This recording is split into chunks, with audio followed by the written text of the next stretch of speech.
Warframe's update 31.1 Echoes of War today brought us the Earth Forest Chamber, the Uranus Underwater Chamber, along with the PH decorations that we got before, including the Grenier Earth and Sea Lab decorations, along with some Earth Nature decorations as well. This video will solely cover the Earth Forest Chamber, as everything else deserves its own video, and this particular room is probably one of the most messed up dojo rooms we have received to date. Don't get me wrong, the room is quite cool. It features multiple levels, the bottom of which actually has water, which I'm sure a lot of decorators are nutting over, and then the upper level features the fat-ass tree in the middle. It has little mini caves, it has hollowed out trunks. Overall, in terms of aesthetic, this is probably one of the best rooms they've given us. However, in terms of actual functionality, this thing is a disaster. We clearly have a sun coming through, but where is our sun? The skybox doesn't match, and of course, as you would figure, we can't change the skybox on it as well. So we have a light source that is doomed to not match unless we polychrome it otherwise. And then in addition to that, the shadows being cast by the room go a different direction than the shadows being cast by decorations or your Warframe. The lighting itself doesn't actually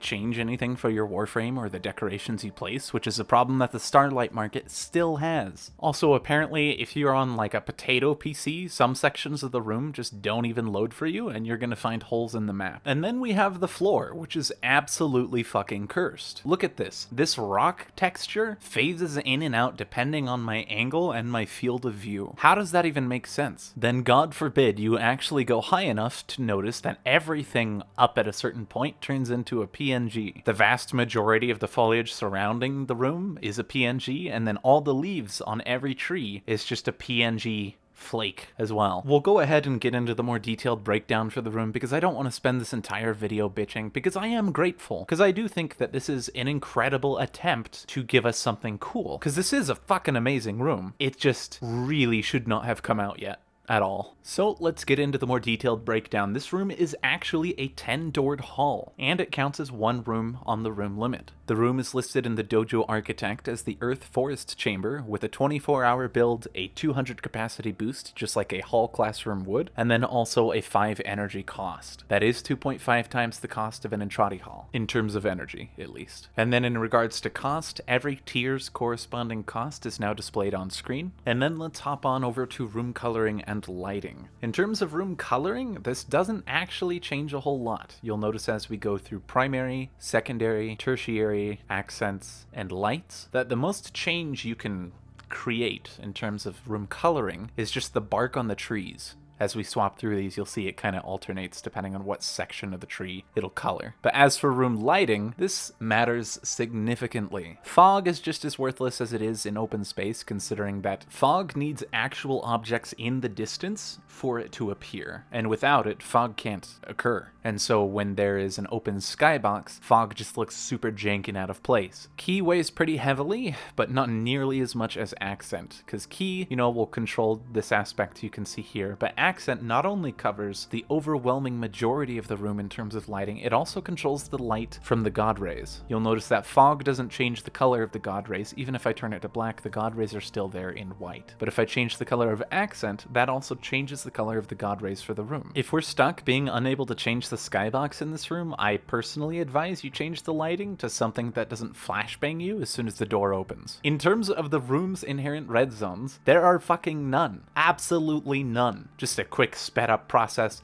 The only red zones I were able to find were ones created by a teleporter I placed and by my Warframe itself. But otherwise, I could not find a single inch of this room that actually has a red zone. So thank God for that. Not gonna lie, I am going to intentionally skip the measuring part of this room review, as I would typically do like I did in open space, because there's no point in finding the center of this room. You have a giant tree that acts as your guidepost. There's no way on earth you're going for a symmetrical project in this room at all. If you're using this room, it's because you want the nature environment, and it is chaotic and as asymmetrical as you can possibly get. We're gonna touch briefly on skyboxes. You can't change the skybox in this room, as we already mentioned. However, you can determine the orientation using the spawn method, as we have already discussed several trillion times in other videos. If you want to learn more about how to orient and change the direction of your skybox, please watch the video linked on screen now. In terms of getting out of bounds, you can just teleport her to the ceiling as you would with open space, or find one of the many abundant holes in the map. However, there really isn't a point to going out of bounds. The boundary red zones technically exist. If you start to go too high, you'll hit a red zone, although if you are out of bounds and are actually getting to the point that you're hitting the red zone, you're also to a point where the decoration isn't even going to render. And then also on the sides, it's not like open space, and it's not like the observatory where you could put decorations out to the side and have them still render. No, like you can barely move a decoration beyond the room itself before it just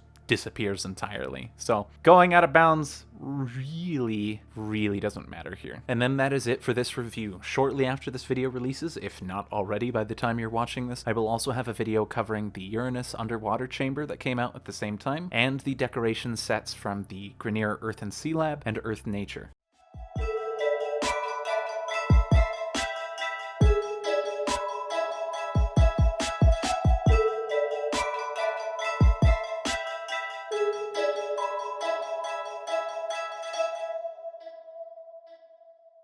In terms of inherent room red zones? In terms of the room's inherent fuck me, I can't talk. In terms of the room's inherent... In terms of the room's... Why can I not say this?